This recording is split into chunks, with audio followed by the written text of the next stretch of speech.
If Anthony Edwards is the next Michael Jordan, like Pat Beverly and Mike Connolly and the rest of the media are telling you, I'm gonna tell you why he has a much easier path to that crown or that proximity to Jordan than LeBron ever did. And here's why. Anthony Edwards did not come out of high school being crowned the chosen one or the next Michael Jordan.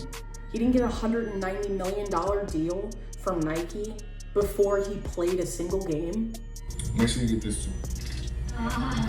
Get that swoosh. I like that picture of the Plain Adidas today. They're pretty good, but y'all got me with Adidas shoes on. I wear Adidas. I'm a Nike guy.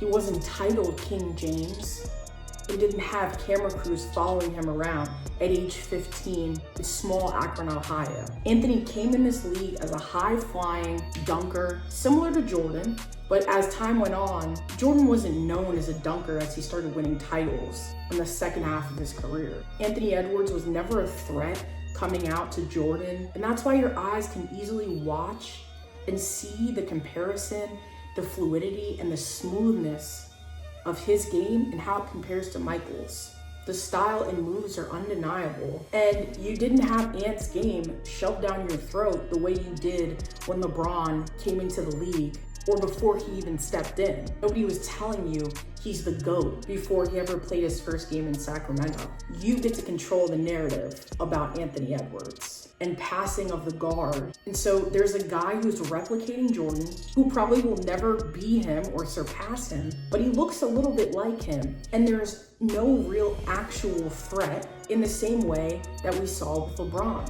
And if he is a threat, it's going to be because you and the rest of the public decided that you're okay with it. This comes down to the ugliness and bruising style of LeBron. He doesn't play in isolation, fadeaway jumper offense in the way like someone like Kobe or Anthony does. His game is not nearly as digestible. LeBron plays more like a power forward than a shooting guard, and LeBron's game was never gonna make you comfortable watching it because it was something you've never seen before. And when folks watched LeBron, they were either actively rooting against him or picking apart every part of his game to poke and prod to remind the rest of the world that he's never gonna surpass Jordan. To you, it is disrespectful to you. And also, Anthony Edwards has a cockiness to him. He's got an attitude to him that LeBron never had. Say what you want about LeBron's career, where you think he ranks. LeBron looked like he was carefully picking and choosing his words because he didn't want to be disliked any more than he already was. From as young as 13 years old, was thinking about his legacy and how he needed to protect it because he's the second coming and he doesn't want to miss out on the opportunity to deliver and over-deliver as far as I'm concerned. Klay Thompson said, I guess he just got his feelings hurt. You talked about being a prideful guy and that some comments Draymond made. Would you discuss that whole issue of what's fair and not fair on the court? What happened? What Klay said? Yeah, and what crosses the line? No, I'm not. What did you say Klay said? Klay said, I guess he just got his feelings hurt. Oh, my goodness. I think the transcript will support that. I'm not going to comment on what Klay said because I know where it can go from this sit-in. It's so hard to take the high road.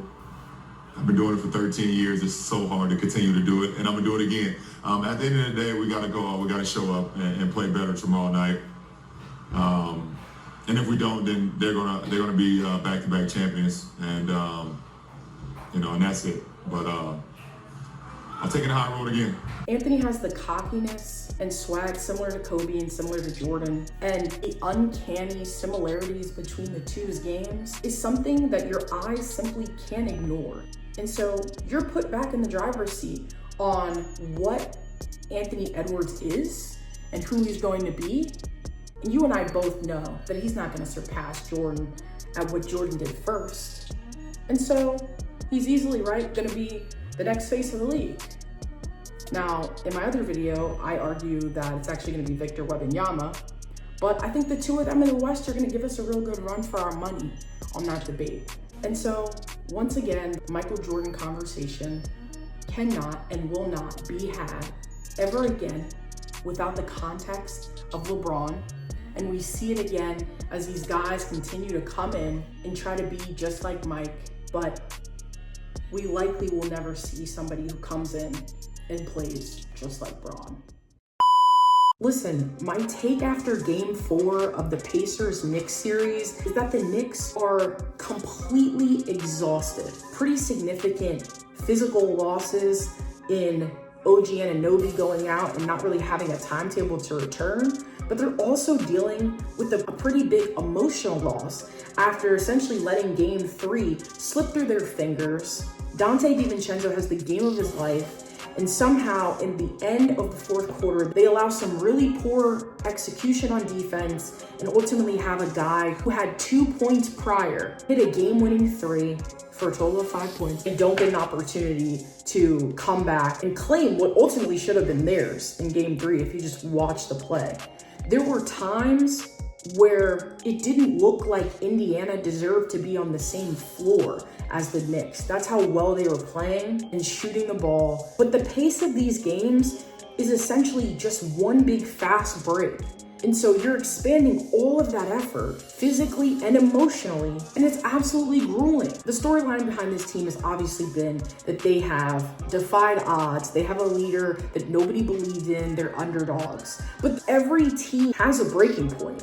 And my questions going into game 3 were, how do you continue this level of intensity and this level of effort, not only just in the next game, but throughout the entire rest of the playoffs, right?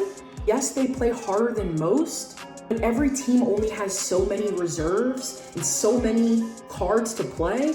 And Tom Thibodeau is also just basically playing a 7-man rotation before game 4 anyway. And so in today's game, Indiana was absolutely flying around. New York looked visibly sluggish, getting back on the fast break. There was a ton of lazy turnovers. And so Indiana said, we're absolutely going for the knockout blow. They understand the momentum that this Knicks team has behind them and the type of run they're on. And they essentially went for the jugular. Their stars really showed up, and they understand this is a vital opportunity to continue to emotionally pile on the Knicks, and they might not be able to come back from it, coupled with their injuries and overall energy depletion. These games and these turnarounds are quick. I took a look at the schedule and I see they're back in New York, but they're only getting a day off again. I remember at a time where at least these guys would get 2 games when they have some travel, but you're not seeing that, and New York needs that desperately.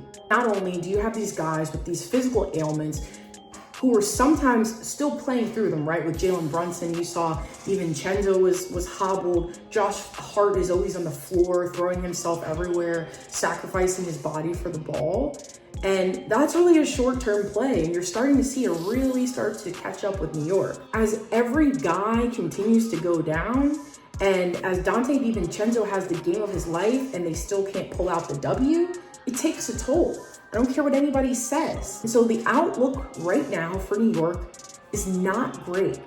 I picked them to win this series, but they need to get as much rest as possible, get some home cooking, and they absolutely need to slow the pace down of the game for the rest of the series, because they can no longer afford to be playing basketball on steroids where it almost is like a tennis match watching the game go back and forth. It's not sustainable, especially it cost them so much by not being able to close out in game 3, because maybe you could have, if you've got a 3-0 lead, you don't sit Brunson, but you do give him an opportunity to get healthier, and at least you give him some rest. At least you can get Josh Hart on the bench for a 2 to 3 minute spurt. That's the thing with the playoffs. These things that seem somewhat innocuous, they come back to bite you. They all pile up, and the body is keeping score. Regardless of how much pride, as much belief, as much support as the Knicks might have in the Garden, your pride doesn't mean shit if you don't have the personnel.